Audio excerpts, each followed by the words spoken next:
첫 번째 소식입니다. 청와대와 국회, 정부 부처가 모두 세종시로 옮기는 것에 대해 우리 국민의 절반 이상은 찬성하는 것으로 나타났습니다. 오마이뉴스가 여론조사기관 리얼미터에 의뢰해서 어제 하루 동안 전국 만 18세 이상 성인 남녀 500명을 대상으로 물었는데요. 이전 찬성 응답 53.9%로 34.3%에 그친 이전 반대보다 높았습니다. 또 전반적으로 수도권보다는 지방에서, 노년층보다는 젊은 층에서 찬성률이 높은 것으로 조사됐습니다. 이번 조사는 무선, 유선, 자동 응답 방식으로 조사됐고요. 표본오차 95% 신뢰 수준에서 플러스 마이너스 4.4%포인트입니다. 국토의 12%인 수도권의 인구가 50%, 상장회사가 72%, 예금이 70%, 대학교 일자리가 몰려 있습니다. 누가 봐도 정상 아니죠. 문화는 서울, IT는 경기, 행정은 세종, 과학은 대전, 경제는 부산, 뭐 이런 식으로 각각 자기 색깔 가진 도시, 모두가 함께 발전하는 대한민국, 이거 꿈만은 아니지 않습니까?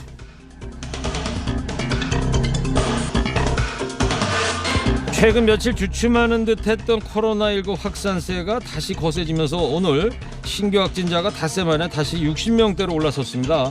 해외 유입과 지역 발생 모두 크게 늘어났는데요. 수도권 노인복지시설과 요양원, 사무실 등을 중심으로 확진자가 잇따르는 가운데 경기도 포천의 육군 전방부대에서도 집단 감염이 발생해서 비상에 걸렸습니다. 최소 8명이 코로나19 양성 판정을 받아서 부대원들에 대한 검사가 진행 중인데요. 공동생활하는 군 특성상 확진자가 더 나올 가능성이 있습니다. 일상으로 돌아가는 게 이렇게 어려운 줄 예전에 미처 몰랐습니다. 코로나19와 싸우는 건 방역당국도 의료진도 아닌 바로 우리 모두입니다. 국민 스스로가 방역 최전선에 있음을 잊어서는 안 되겠습니다.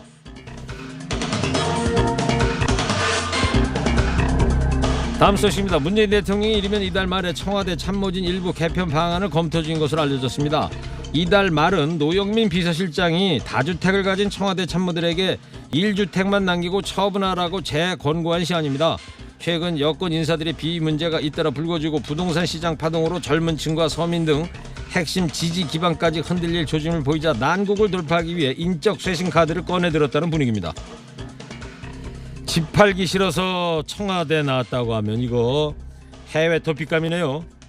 대한민국은 부동산 공화국이라는 말 실감납니다.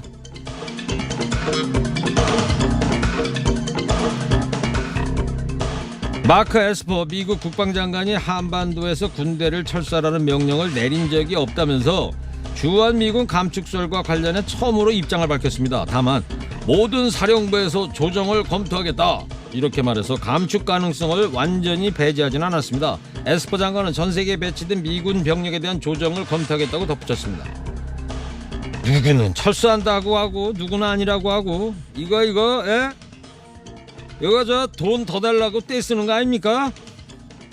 우리 땅 내주면서 사용료도 우리가 내야 하고 참 할 말 없이요. 마지막 소식입니다. 보건복지부 산하 저출산 고령사회위원회에 따르면 한국의 합계 출산율은 2011년 1.24명에서 작년 0.92명으로 감소해 전세계 203개국 중에 꼴찌를 기록했습니다. 합계 출산율은 가임 여성 1명이 평생 동안 낳을 것으로 예상하는 평균 출생아 수를 가리킵니다. 저출산 예산이 2011년 이후에 10년간 연평균 21% 증가해서 총 209조 5천억 원에 달했지만 전혀 효과를 내지 못하고 있죠. 밑빠진 독에 물 붓기인 셈입니다. 한편 한국경제연구원은 한국의 국력과 직결되는 인구는 2060년 지금의 절반 이하로 떨어지는 반면에 노년 부양비는 지금의 4.5배나 증가할 것이라는 전망을 내놨습니다. 인구 절벽 이거 참 뭐 100년 뒤에 아주 먼 얘기인 줄 알았는데 이거 발등에 떨어진 불이네요. 그나저나 아이를 낳고 싶은 사회를 만들어야지 돈 쓴다고 해결될 일이 아니죠.